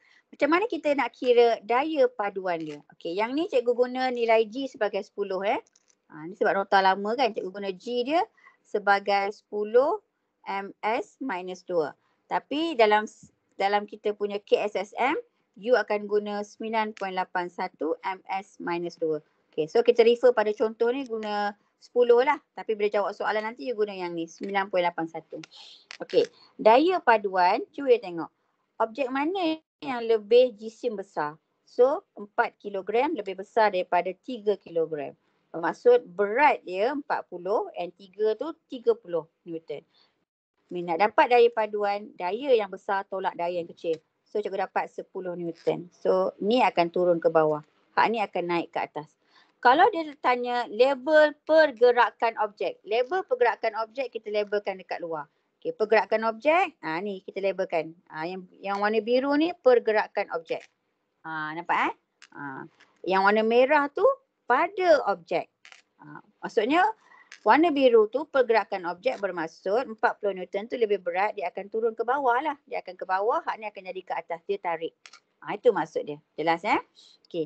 Daya paduan, 40 Newton tolak dengan 30 Newton. Cikgu dapat 10 Newton. Kita tengok kat sini. Jumlah jisim. Okey, jumlah jisim dia, nota cikgu campur bahasa Okey. Jumlah jisim 3 tambah 4, 7 kilogram. So bila kita dah dapat daya paduan, dah dapat jisim, you dah boleh dapat pecutan objek tersebut. Masuk balik formula F equal to MA. Nampak tak? Kita apply balik Newton second law. So objek ni dia akan bergerak pada pecutan 1.43. Kalau dia turun ke bawah 1.43 ms minus 2. So dia naik ke atas pun pada 1.43 ms minus 2. So pecutan dia adalah seragam, dia sama. Jelas Okey, bila dia sama, sebab dia dalam keadaan keseimbangan. Okey, kalau soalan minta, tentukan tegangan pada tali tersebut. Okey, tegangan tu you pilih mana satu, tak ada masalah. Kalau soalan minta tegangan 1 dan tegangan 2, dia dah label, you have to cari 1 ataupun 2. Kalau dia minta tegangan saja, okay, cuba you perhatikan. Kita hanya labelkan dia sebagai T sahaja. Bermaksud kedua-dua nilai T tu adalah sama. Kerana kedua-dua sistem berada dalam keadaan keseimbangan. Kena jelas ya. Okey. So macam mana nak dapat nilai T ni? Okey, you nampak tak cikgu dot kan? Dotted pada kotak ni yang warna jingga ni. Okey. Sebab tadi kita dah tahu, that's why you kena tahu arah pergerakan. Okey, kalau arah pergerakan ke atas bermaksud tension tu lebih besar daripada berat. Nampak? Tension lebih besar daripada berat. So tension tolak berat MA. So tension tolak 30 G-sim. Nampak A dia tadi yang kita kira tadi tu. So dapatlah tension dia 34.29. Kita semak jawapan kita. Sama tak tension ni? Okay, so objek ni 40 lebih besar daripada 30 bermaksud objek tu akan move downward. So W lebih besar daripada tension. So W lebih besar daripada tension. Kita selesaikan kaedah matematik. Acceleration dia sama. So selesaikan 34.28. Dia beza sedikit sahaja. Sebab kita guna dia beza sikit saja. Dia plus minus 0.01. So nampak tak? Dia punya tegangan dia adalah sama. Kalau soalan minta apakah conclusion daripada sistem ini, dia beritahu objek berada dalam keadaan seimbang. Itu saja. Mudah kan? Dah habis dah kita bahagian daya, leraian daya, keseimbangan daya. Okey, sebelum kita masuk ke kenyalan, iaitu sifat bagi spring. Dia pelik sikit, dia tiba masuk spring pula kan. Okey, you boleh recall balik dalam nota bahasa Inggeris cikgu. Okey, refer pada notes bahasa Inggeris berkenaan dengan sistem takal. Dia banyak dekat sini you boleh check, banyak latihan. Ni. Ni dalam soalan ni try SBP try SBP. Soalan SPM pun pernah keluar. Okey, cuba tengok kat sini. Dalam soalan keseimbangan daya. Dia kata Jimmy menolak mesin rumput dengan daya F. Ni dengan daya F. Daya tu kat sini. Daya F. Okey. Komponen manakah yang menyebabkan mesin rumput tu untuk mengatasi daya geseran dan bergerak pada arah horizontal, mengufuk. So kena ingatlah bila dia tolak, so dia mesti bergerak ke arah sana. Nampak dia mesti bergerak ke arah sana. Kita tolak. Pernah tolak troli kan? Cuba lihat, cuba check balik. You pernah pergi kedai kan? Pergi Maidin ke, Ion ke, pergi beli barang guna troli, you tolak troli. So bila you tolak troli, ni daya you. You tolak troli. And troli tu memang akan bergerak ke arah apa yang you tolak tadi. So ini adalah Fx. So kita dah apply konsep tu. Nampak Okay, tu contoh. Okay, ni tengok tadi kita dah buat dah. Incline plane, satah condong. Okay, manakah antara expression berikut adalah betul? Kena ingat dalam fizik, tak semestinya dia minta you kira. Ada satu masa dia minta how to express the equation untuk menentukan cara masuk nilai equation yang sebenar. Okay, cuba lihat kat sini. Okay, kita kat sini dia guna simbol yang standard R, F dengan W. So tak ada masalah. Ada satu masa mungkin dia guna X, Y dengan Z. So hati-hati dekat situ. Okay, R ni dah tahu dah. Dia daya serenjang. F daya yang bertindak selari dengan satah. Satah tu dekat sini. And W tu adalah berat. Okay, cuba kita lihat.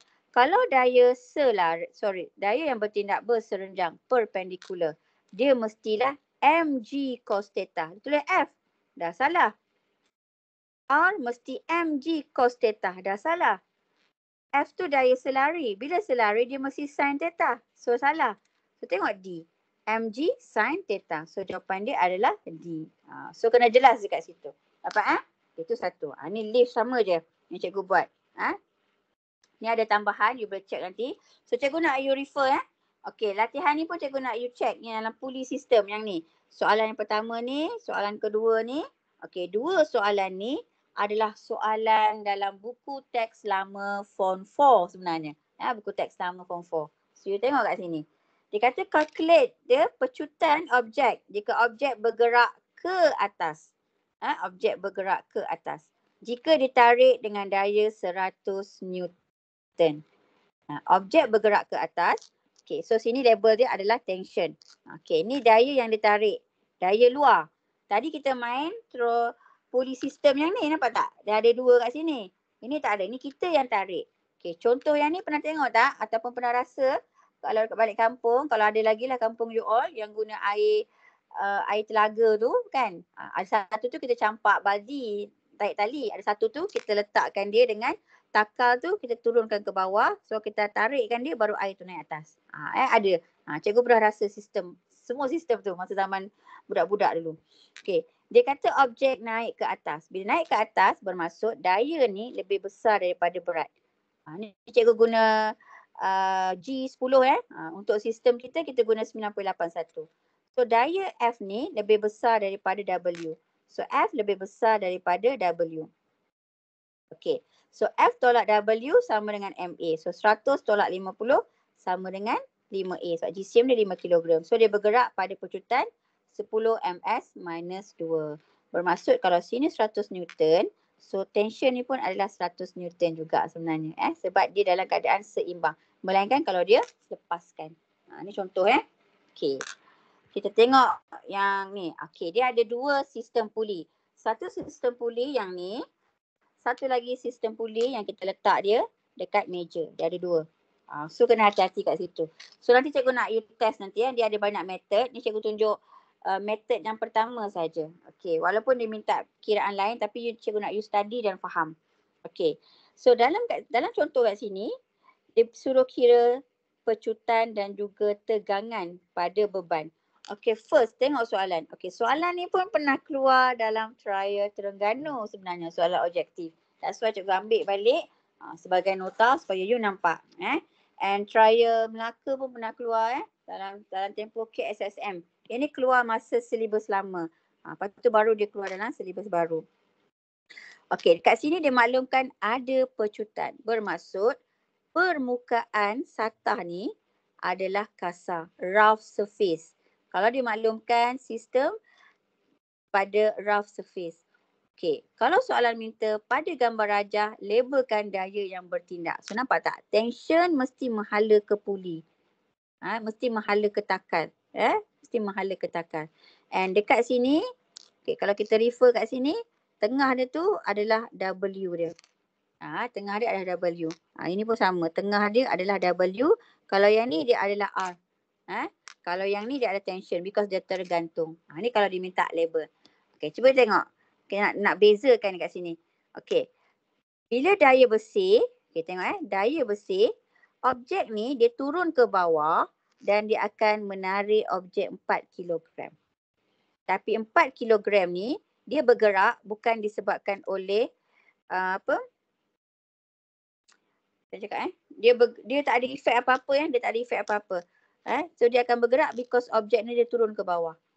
So kalau kita lihat daya bersih dia berat ni 30 Newton, sebab cikgu guna 10 tolak dengan tension. Ni tolak dengan friction, iaitu dia punya geseran.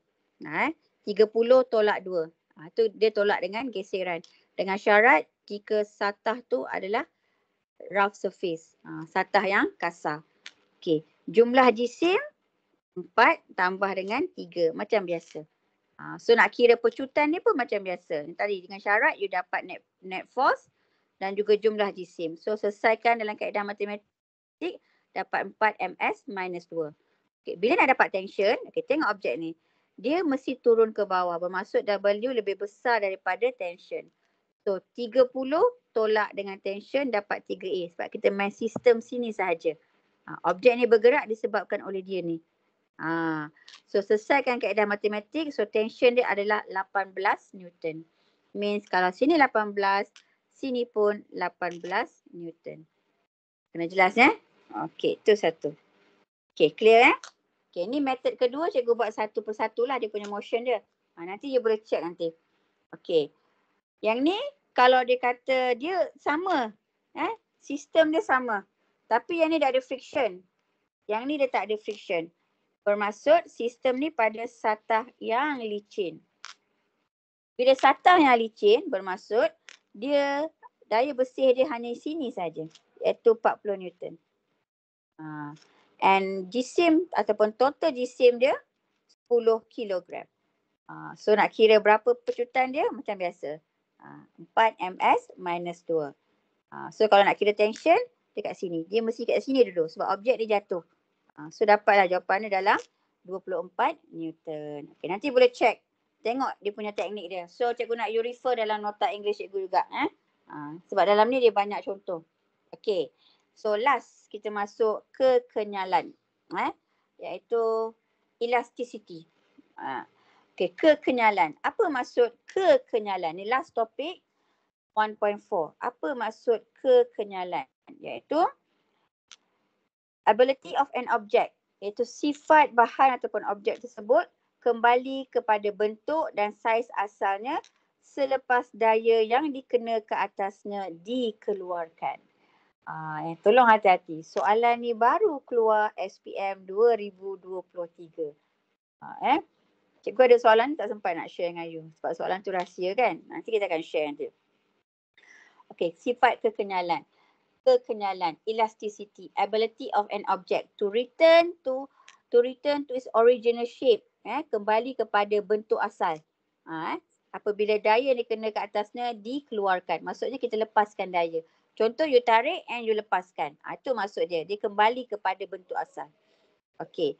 So kat sini kita akan refer kepada hukum Hooke.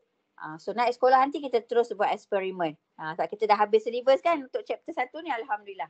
Okay, hukum Hooke dia kata pemandangan spring berkadar terus dengan daya yang dikenakan pada spring dengan syarat tidak melebihi had kenyal spring. Okay, waktu you tarik tu, kalau you bagi daya 1 Newton, dia naik sedikit. Bagi 2 Newton, dia pun naik. Pemanjangan spring tu. Dia tak semestinya pada pemanjangan waktu kita tarik. Dia boleh berlaku juga waktu kita compress, waktu kita tekan. Biasa kita refer kepada tarik lah, mostly pada tarik. Example dia cuba you tengok. Cradle baby. Kan adik you, siapa yang ada adik kecil, you boleh lihat naik buaian. Kan bila you dodoi adik naik buaian kan, letak baby, dia memanjang. Bila you angkat baby, so apa jadi? Spring tu kembali kepada bentuk asal. So bermaksud, dia boleh kembali ke bentuk asal dan saiznya selepas daya yang dikenakan dikeluarkan. Maksudnya you angkat baby, daya tu dikeluarkan. Daya ada banyak daya, sama ada you tarik spring ataupun you letak baby. So bila baby letak dalam buaian bermaksud ada daya. Daya tu apa? Daya dia berat. Jelas ya? Kalau you tarik bermaksud daya eksternal, daya luar. Okay, so ni adalah equation asas. You wajib tahu this equation. Di mana F tu adalah daya, K tu adalah pemalas spring dan X tu adalah pemanjangan spring. Cikgu salah eja kat sini. Pemanjang spring pula. Pemanjangan spring. Sebab asal nota cikgu dalam bahasa Inggeris, cikgu translate dalam bahasa Melayu banyak tertinggal point dia. Okay, sorry tak apa. Nanti kalau buku cikgu dah keluar ni beli Okay. So pemanjangan spring mesti unit dalam meter. Kalau dia bagi dalam sentimeter, pemalas spring pun akan berubah. Dia akan jadi Newton cm minus 1. Dapat So kena hati-hati. Tengok apa yang di meter. Okay, kita refer kat sini. Ni bentuk graf yang diberi. Okay, graf ni sangat penting. Daya lawan pemanjangan spring. Okay, cuba lihat. Kecerunan graf. Paksi Y bagi paksi X. Paksi Y cikgu apa? F. Paksi X cikgu apa? X. So, N bagi Newton bahagi meter. Newton per meter. Okay. Kuantiti fizik bagi kecerunan adalah pemalas spring iaitu K. Okay. Luas di bawah graf adalah tenaga keupayaan kenyal. Elastic potential energy. Waktu kita tarik, dia ada tenaga keupayaan kenyal. Okay, luas di bawah graf, setengah kali tinggi F kali tapak X. Macam mana dapat KX kuasa 2 tu? Sebab setengah Fx, setengah F tu apa? Adalah KX kali dengan X. Nampak tak? So X tu jadi kuasa 2. Dia matematik sahaja. Jelas Okey, untuk tenaga keupayaan kenyal dengan syarat nilai X tu mesti dalam meter. So EP dia akan dapat jawapan dalam joule. If you dapat graf dalam sentimeter, tukarkan dia ke dalam meter. Baru your answer is joule. Kalau you biar jawapan dia dalam sentimeter, so katalah you tak tukar kan. Yang ni kan, bila you selesaikan, setengah F tu dalam Newton, X tu you buat dalam sentimeter. So final answer, unit you akan dapat Newton sentimeter. Dia tidak sama dengan joule. And tolong hati-hati. N cm tidak sama dengan joule. N meter sama dengan joule. Ni kena jelas. N meter. Ni M. So hati-hati dalam SI unit. Okey, kita lihat kat sini. Ni poin penting. Daya bertambah, pemanjangan spring bertambah. Sebab dalam graf ni, kita dah boleh dapat hukum dia. Di mana daya berkadar terus dengan X sama juga dengan X berkadar terus dengan F. So kita ada dua bentuk graf ni. Nanti kita akan tengok graf dia. Naik sekolah nanti, kita akan buat eksperimen ni dan cikgu nak you plot dua graf ni nanti. Itu satu. Okay, pemalas spring bertambah. Okay, pemalas spring bertambah bermaksud kecerunan bertambah, maka pemalas spring bertambah. Kalau nilai kecerunan bertambah, pemalas spring bertambah. Okay. Bila pemalas spring bertambah, bermaksud spring tu keras. Dia keras. Bila dia keras, bermaksud pemanjangan dia akan jadi berkurang. Contoh kat sini, F sama dengan Kx. Okey, bila dia tindakan daya yang sama, okey, bila spring tu keras, K dia adalah besar. Dia keras. Maka pemanjangan dia akan berkurang. Contoh, cuba you ambil spring baby tu, you nak tarik dia susah nak bergerak. Kan? Dia susah nak dikompreskan, susah nak di-extendkan pemanjangan dia. Because spring tu adalah keras. Tu contoh. Okay, nanti kita akan tengok nanti. Okay, kita akan buat this eksperimen nanti bila naik sekolah nanti. Nampak? Cikgu dah bantu you all. Macam mana? Dah siap dah laporan dia. Cuma tinggal nak masuk data sahaja. Nampak Okay, nanti kita akan buat this eksperimen. Okay, ni dia bentuk graf dia. Okay. Graf ni tadi kita dah buat dah. Graf ni kita dah buat dah. Okay, cuba lihat kat sini. Andai kata graf kita berkadar terus. And tiba-tiba you nampak ada lengkuk kat sini. Dia melengkung pula kat situ. Dekat sini kita namakan dia sebagai had kenyal. Had kenyal tu berlaku dekat mana? Nampak tak dot dekat sini? Ni dia. Okey. Yang cikgu dotkan ni nama dia sebagai had kenyal. Had kenyal tu maksimum daya yang bertindak ke atas spring selagi spring tidak hilang sifat kekenyalannya. Bermaksud spring tu dia hanya mampu bertahan pada daya sini saja. Katalah kat sini kita letak 10 Newton. Means sampai 10 Newton saja spring tu keras. Lebih 10 Newton katalah 11, 12, 13, spring tu sama ada dia putus ataupun dia tidak kembali ke bentuk asal. Paling mudahlah you ambil getah. Getah yang biasa orang buat niaga tu kan, ikat plastik dan sebagainya. Okay, you tarik macam biasa, daya yang lembut, daya yang rendah, and you lepaskan. So getah tu tak putus. Cuba you tarik sehingga melebihi tahap kenyal dia tu. Means bila getah tu putus, getah tu dah melebihi had kenyal dia. So you bagi more force, extra force. Bila bagi extra force, so getah tu putus. So bermaksud getah tu tidak kembali ke bentuk asal, dia tidak kenyal. Jelas ya? Kalau you bagi daya yang sikit, dia kembali kepada bentuk asal, bermaksud dia kenyal. Elastik. Okay, and cuba refer graf F dengan X. So hati-hati dekat situ. Dapat Okay, and dia ada dua graf. Nanti kita akan buat dua graf ni. Nampak? Cikgu dah bantu you macam mana nak kira kecerunan graf dia. Okay, cuba lihat. Kecerunan graf paksi Y bahagi paksi X. Paksi Y cikgu adalah pemanjangan. Paksi X cikgu adalah daya. So unit bagi pemanjangan meter, daya adalah Newton. So unit dia meter per Newton. Beza kan dekat sini? Sebab paksi dia dah berbeza. So tolong hati-hati. Okay, kecerunan untuk graf ni cikgu guna simbol sebagai H. Kecerunan paksi Y bagi paksi X. X bahagi dengan F. Okay, cuba kita lihat. Okay, cikgu nak jadikan dia sebagai K. So cikgu kena songsangkan dia. Sebab kalau K adalah F per X. Betul tak? K sama dengan F per X. So cikgu kena songsangkan 1 per H. So kalau cikgu nak dapatkan K pemalas spring 1 per H. Baru cikgu boleh dapat Newton per meter. Ataupun untuk dapatkan K. 1 bahagi gradient bagi kecerunan baru dapat spring constant. Okay, untuk graf yang ni, Sebab kita terus dapat K dia adalah paksi Y bagi paksi X. Betul tak? Daripada equation Hooke's law, F sama dengan KX di mana K F bahagi dengan X. Ini adalah pemalas spring. Okey, lihat kat sini Okey. Kalau kecerunan dia, contoh K bertambah kan. Kecerunan bertambah, gradient bertambah, maka pemalas spring dia bertambah. Okay, katakanlah gradient bertambah, K dia bertambah. Tapi untuk kes ni, dia punya K dia adalah 1/H. 1/H. Di mana H tu adalah kecerunan. Okay. Jika H bertambah, maka nilai K dia akan jadi berkurang. So kena hati-hati dekat situ. Kalau kita buat matematik kat sini kan, KH sama dengan 1. Di mana kecerunan bertambah, nilai pemalas spring dia berkurang. Benda ni boleh jadi berlaku sebab paksi graf yang berbeza. So kena hati-hati kat situ.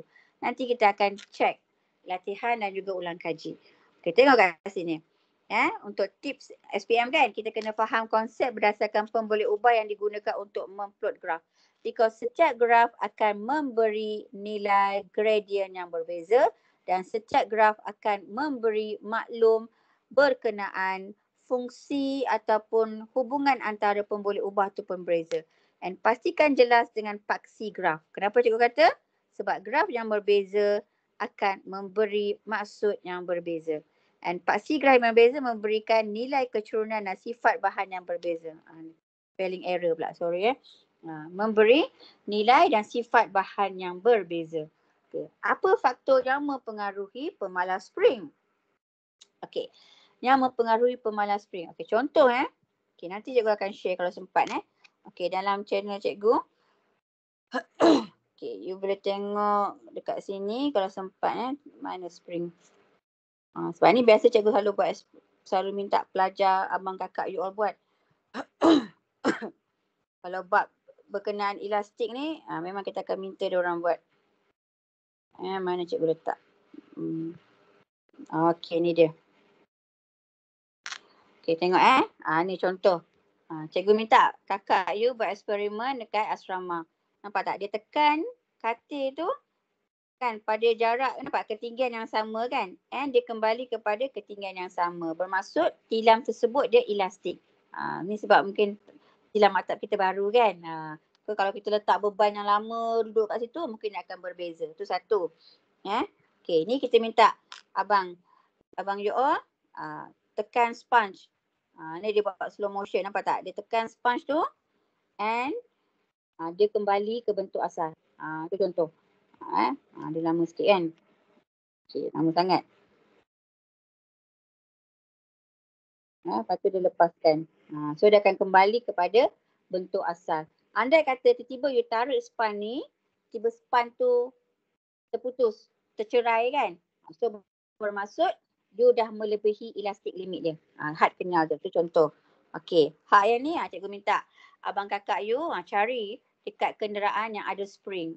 So ni kita nama sebagai penyerap hentak, shock absorber. Ni pada motor. Okay, cuba you perhatikan. Spring ni dia pendek. Kalau dia panjang sangat mungkin sampai atas. Ni spring ni dia pendek. And cuba you perhatikan, nampak tak? Dia tebal. Dia tebal. Ni tebal. Coil dia, gegelung dia tebal. Thickness dia bertambah. And cuba you perhatikan diameter. Diameter tu bukaan spring tu adalah kecil. Diameter bukaan spring tu adalah kecil. Dia tak boleh besar. Kalau contoh macam slinky spring yang kita main buat wave tu kan. Slinky spring you nampak diameter dia besar and thickness dia kecil kan. Dia lembut. That's why you boleh bentukkan dia wave. Kalau yang ni, kalau kita naik baru pada beban kita baru dia akan terhenyak. Dia compress. Lepas tu bila kita bangun dia kembali kepada bentuk asal. Kalau kita bagi ketebalan dia kecil, so bila naik motor tu melantun lah you. Dia melantun.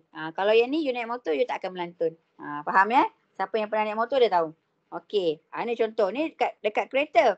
Ni dekat kereta. Nampak tak? Diameter dia tebal. Sorry, thickness dia tebal. Nampak? Bukaan spring dia kecil. And tinggi spring tu pendek. Nampak tak? Ketinggian spring tu. Okey, itu satu. Ni pun kat kereta. Sama juga nampak ketinggian. Panjang spring tu pendek. And dia punya ni, dia tebal. Nampak? And diameter dia kecil.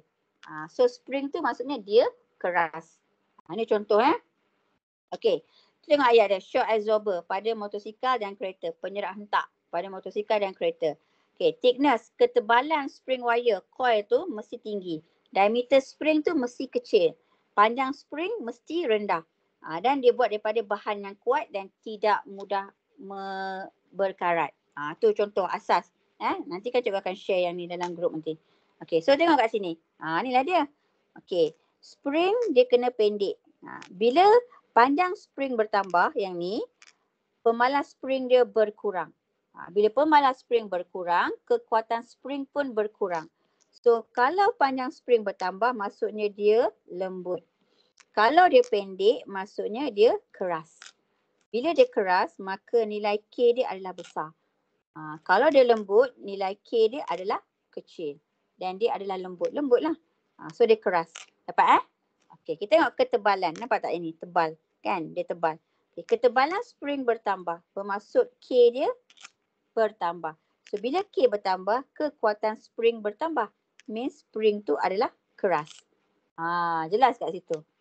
Ni contoh slinky spring. Kan? Contoh slinky spring. Cuba tengok. Diameter dia besar. Okay, bila diameter bertambah, pemalas spring berkurang. Maka dia lembut. So, kekuatan dia pun berkurang. Kena jelas kat situ. Okay, so ni adalah faktor lah. Faktor pertama panjang, faktor kedua ketebalan, faktor ketiga bukaan spring, diameter. And faktor keempat jenis bahan yang digunakan. Biasa kita guna stainless steel lah, tidak berkarat. Kuat. Satu lagi tidak patah dan tidak patah lah kan. No break kan. Okay, satu lagi penyambungan, sambungan spring. Okay, ini sambungan secara siri, hak ni sambungan secara selari. Yang dia ada gabung sekali. Okay, sambungan spring secara selari dia lebih keras. Sebab pemalas spring dia bertambah. So kekuatan spring dia pun bertambah. Tu satu. Okay, macam mana kita nak kira dia punya pemanjangan spring? Okay, kena ingat bila kita bagi daya yang sama, kita recall balik. Daya yang sama, jika spring tu keras ataupun kuat, pemanjangan dia akan jadi berkurang. So kita lihat dekat sini. Okay. K ni, kita tengok pemanjangan spring. X X sama dengan 2K. So kita darab kat situ. So K dia besar, X dia besar lah. Dia mudah panjang, sorry So 2K. So K ni dia guna simbol sebagai X lah sepatutnya pemanjangan. Jumlah pemanjangan adalah 2K. So dia sangat panjang lah. Sebab bila nilai dia besar, bila X tu besar, maka nilai K tu adalah berkurang. So spring tu lembut. Bila dia lembut, bermaksud mudah meregang. Ataupun mudah dimampatkan. Tu maksud dia. Kalau spring lembut. Okay. Kalau secara selari, yang ni secara selari, so pemandangan spring akan jadi K bahagi 2. Ini sebab cikgu guna simbol ni biasa kita guna X. K bahagi 2. So nampak tak dia separuh. Bila dia separuh, bermaksud nilai K dia besar, maka X dia berkurang. So sukar dimampatkan, sukar diregangkan. Tu contoh. Dapat nanti kita akan tengok. Satu lagi, pernah berlaku dia bagi satu soalan. Okey, dia letak 3 spring secara selari. Maka jumlah pemanjangan dia adalah X bahagi dengan 3. Sebab ada 3 spring kat situ. Kalau kita letak 4, so X bahagi 4. Jelas Okey. Macam kes yang ni, kita letak K per 2 sebab kita guna K kan. So kalau dia satu spring, nilai dia adalah satulah K. Sebab cikgu refer pada formula ni Okey, maka jumlah pemanjangan dia adalah K per 2 tambah dengan K. Ni jumlah pemanjangan dia kat sini. Ni dia. Ni total X dia. Kena ingat. Yang ni total X dia. Kalau yang ni Ni total X dia. So you kena faham lah macam mana nak kira jumlah pemanjangan spring dia. Okay. Ni contoh. Cikgu ambil contoh pertama. Okay, contoh ni cikgu buat soalan exam form 5 tahun 2022. Okay. Cikgu guna paksi graf yang berbeza. Kita tengok ini contoh soalan nombor 11. Kalau nombor 11 maksudnya soalan ada perbandingan. Okay. Raja menunjukkan graf X melawan F daya. Spring A dan B mempunyai panjang asal. Panjang asal dia sama, 10 cm A dan B. Okay. Perhatikan raja tersebut. Dia suruh bandingkan kecerunan graf, pemalar spring dan kekuatan spring. So hak sini kena hati-hati. Sebab bila kita lihat X bahagi dengan F, maka kecerunan dia adalah H. Betul? So pemalar spring dia adalah K. Kena ingat kat situ. Okay, cuba kita lihat kecerunan. Kecerunan A tu katalah 4 kan dia letak kat sini. 4 bahagi 5. Bila kita buat 4 bahagi 5, so dia dapat kat sini 0.8 cm per Newton. Okay, spring B pula 4 bahagi 10. So kita dapat 0.4 cm per Newton. So daripada nilai yang kita kira ni, kita dah boleh tahu dah. Bila kecerunan berkurang, maka kekuatan spring ataupun pemalar spring dia bertambah. Bermaksud dia adalah keras. Kita tengok sini. Kecerunan. Kita bandingkan kecerunan. Kecerunan A lebih besar daripada B. Sebab kita dah kira dah. Okay. Pemalar spring. Okay, kita tengok. Sebab graf dia adalah X bahagi dengan F. So hati-hati. So kalau kecerunan berkurang, bermaksud pemalar spring dia bertambah. So spring B, pemalar spring dia bertambah. Sebab kecerunan dia adalah berkurang. Ingat balik sebab graf kita X bahagi dengan F. Kekuatan spring. Kalau K dia bertambah, maksud spring tu kuat. So B lebih besar daripada A. And dia suruh buat hubung kait kecerunan dengan pemalar. Kecerunan berkurang, pemalar spring bertambah. Sebab tadi kita buat ni kan. Graf kita yang kedua tadi kita buat contoh. So dia suruh simpulkan hubungan antara pemalar spring dengan kekuatan spring. Pemalar spring bertambah, kekuatan spring bertambah. Okay, setakat ni jelas. Kita dah habis dah chapter 1. Alhamdulillah. Okey, kita tengok contoh latihan. Kita ambil dalam 1-2 latihan saja tak ambil banyak. Nanti you all kena buat. So cikgu nak cuti ni, buat semua soalan objektif yang cikgu bagi. Cikgu dah upkan dalam grup. Siapa yang tak ada tablet, tolong print. Wajib print. Siapa yang ada, tak perlu print. Okey. So kat sini cuba kita lihat contoh soalan. Kita ambil soalan yang mudah sahaja. Okey, menunjukkan sebuah lori berada dalam keadaan pegun. Keyword dia pegun. Okey, dia ada F1, F2, F3 dan F4. Okey. Persamaan manakah menunjuk daya yang betul apabila lori mula bergerak ke hadapan? Lori mula bergerak ke hadapan. So you kena ingat, bila kata bergerak ke hadapan, kita kena refer pada F1 dan juga F2. Because dia horizontal. Bila bergerak ke hadapan means F1 lebih besar daripada F2. So kat sini dah salah dah. Sini dah salah. Sini dah salah. So nampak jawapan dia adalah C. F1 lebih besar daripada F2. And F3 mesti sama dengan F4 because objek yang berada dalam keadaan vertikal dia dalam keadaan pegun, dia tak bergerak sebab objek tu hanya bergerak ke depan sahaja. So ni akan jadi tetap. Melainkan tiba-tiba F3 tu terangkat.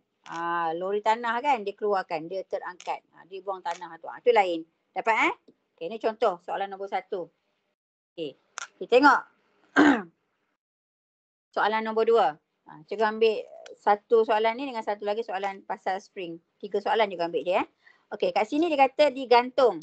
Lampu digantung. Kita dah buat latihan tadi kan yang ni. Lampu digantung menggunakan 2 tali. So dia ada F, dia ada T dan dia ada W. Okey. So nak mudah dekat sini kita tengok.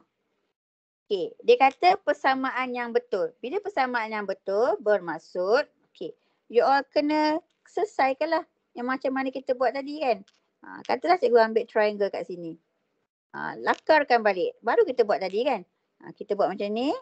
So kita lakarkan balik. Okey, dia banyak guna cos kan. T cos F. Maksudnya cos F bahagi dengan T. So F tu berada di sebelah. Betul lah. Kita ambil yang ni. Yang kita buat ni. Okey, so dia jadi macam ni. Sekejap dia sengit pula. Okey.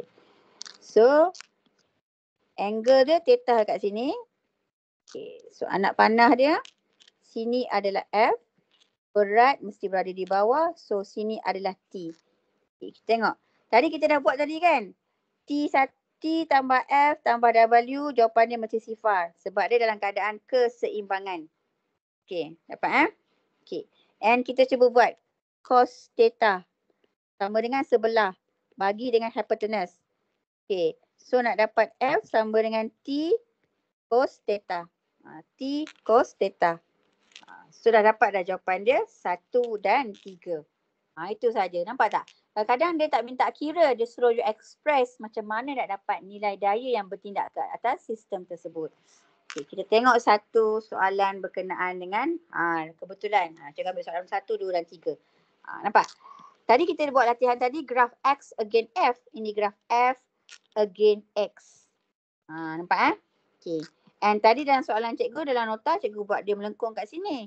And ada juga dia melengkung ke sini. Tengok pada keadaan. Okay, dikata kat sini tentukan had kenyal. Cikgu ambil soalan yang mudah je. Had kenyal. You dah ingat dah? Had kenyal tu adalah daya maksimum. Daya maksimum yang bertindak dalam sistem tersebut sebelum dia hilang sifat kekenyalannya. So daya maksimum dia ingat baliklah. Dia dekat sini. So daya tu kat mana? Dekat sini. So jawapan dia adalah 8 Newton. Dia mesti daya. Keyword dia daya maksimum. So hati-hati. Jangan tersilap dekat situ. Ada satu jawapan tu. Kat sini kebetulan dia guna semua Newton. You all dah selamat. Ada satu masa dia letak kat sini 2 Newton, 2 cm, 8 cm, 8 Newton. So jadi confused. Sini pun 8, sini pun 8. Kita nak ambil mana? Kena ingat apa maksud had kenyal tersebut. Iaitu daya maksimum. Okey, Alhamdulillah kita dah habis dah sesi kita untuk chapter yang pertama. Okey. Setakat ni jelas tak?